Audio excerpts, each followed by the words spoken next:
Welcome back to Jill of the Jungle, episode 1. We are continuing on our quest through the jungle and going into the totally skippable, but we will do it anyway, level 11.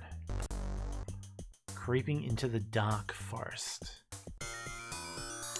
So again with the really obnoxious music on this level, but a good fun level nonetheless, if not one of the more challenging ones in the game. So this level introduces us to freestanding spikes and brings back the really annoying frogs. The freestanding spikes are a problem because they can kill you from any side. So we can't continue on this way because we'll drown. So let's take the elevator.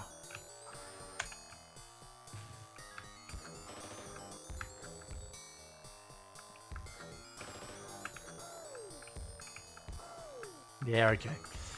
I may live to regret that. Or in fact, I may die and regret that.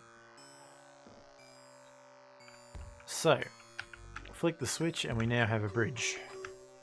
Restock on health a bit. And we are not done.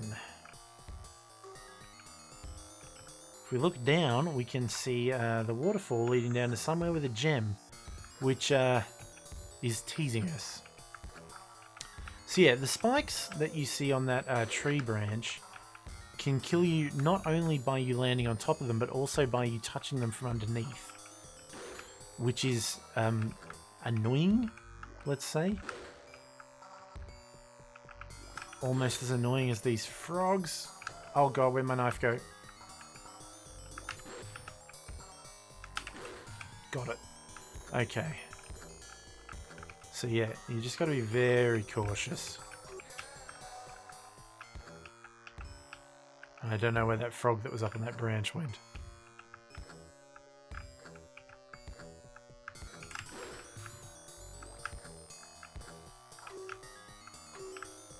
But we're doing okay. Oh. Until just then.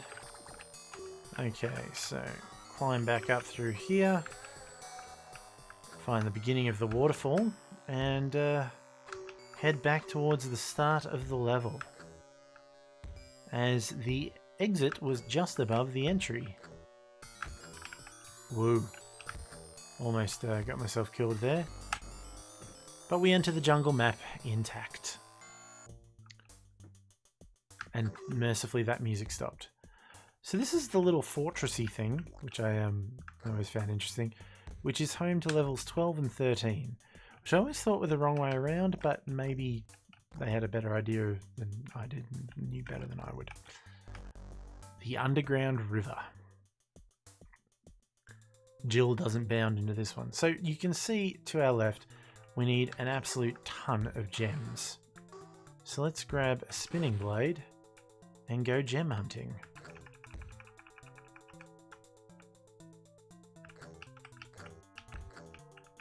We can see gems in the water, which we will come to later. For the moment, let's get the ones that are above ground.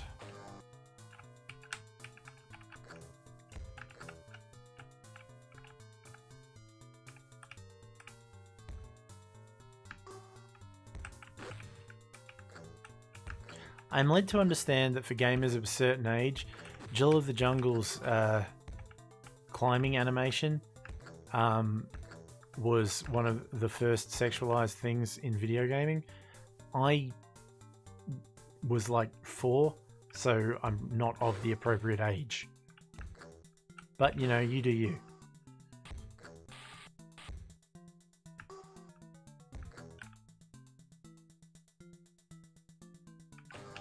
Okay, that's 3. I think that's all the ones above ground, although I could be wrong. I can never remember this level well enough when I play it.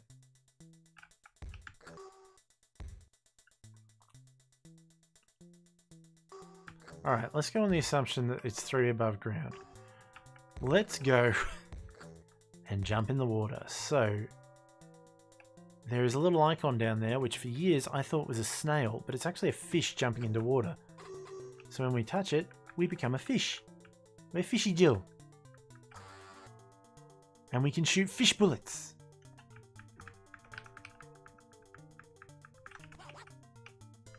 Which are pretty effective. Cut straight through enemies. So yeah, this is another one of the transformations. Much like the Phoenix. It's the second of our 3 transformations. We will have one more to find.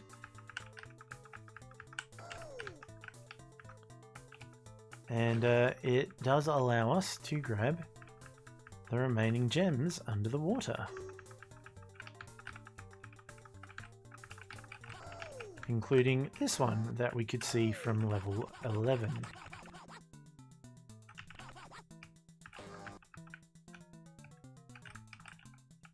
I thought that was a bit of an odd place to terminate. So, I think that's all of them? How many have we got? 7. I think 7 sounds about right. There is nothing worse than getting your count wrong in this level and dramatically failing to run through all the gates. So, let's go 1, 2, 3, 4, 5, 6, 7. And we get a gem and return to the jungle map. So as you may have guessed, we need once again 2 gems to reach the finish. So let's head for level 13. Yet another puzzle.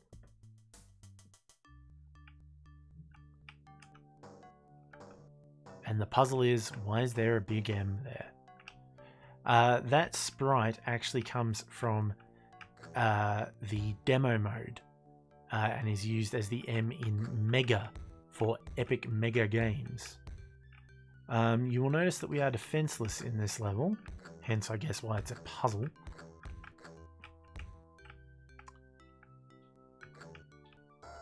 In the manual for Jill of the Jungle, this level comes up because you'll notice on our top left control section we have hop control and leap control, and despite the fact that Alt for the entire time has been your combat button, leaping is not combatant, and you can't kill the ants with it or anything.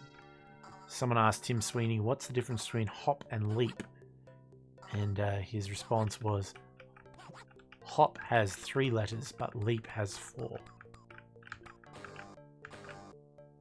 Grab the flags, grab our gem, and now we can take vengeance on the ants, if we so desire. The frog bit is cut off, pretty much to ensure you don't become a frog again and become unable to finish the level. We can run around the ramparts, or fly around the ramparts of the fortress, I guess, collecting the apples. Don't really need the health, but it's fun and good points. Use a gem on a door to grab another gem and depart. So that's level 13, the penultimate level. And we now head towards the finish. I always thought there should be a bonus in here, like an elevator that shoots you up to the sky.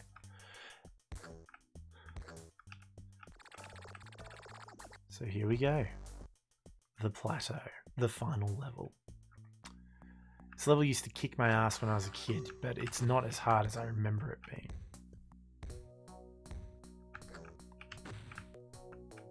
So yeah, there's no actual story to Jill of the Jungle. You aren't, you know, rescuing something. You aren't trying to save the jungle. You aren't trying to even rid the jungle of monsters particularly. You're just sort of out in the jungle. Ugh, freaking bees. The little swarms of pixels that are the bees are in many ways one of the most annoying enemies in the game. Because you can't kill them. They eventually disappear, but until they do so, they will be really annoying. You should always try and destroy the hives first chance you get. before they can unleash the bees.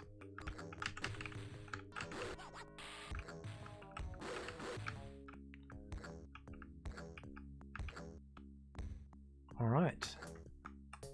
And then we grab the key. One more apple and some extra jumping power. And then try and get as many points out of this as you can before the level ends. Sit back and enjoy. So this bit we can't play. This is just the ending sequence. Which I always thought was a real pity because it looks like a really cool level in some ways. Jill flies around the planets.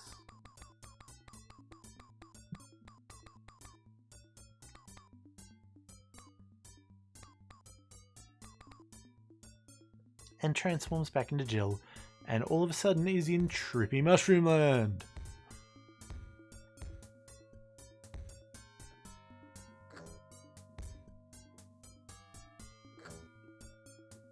"500 miles away from her starting point, Jill wanders into a strange and mystical grove of mushrooms.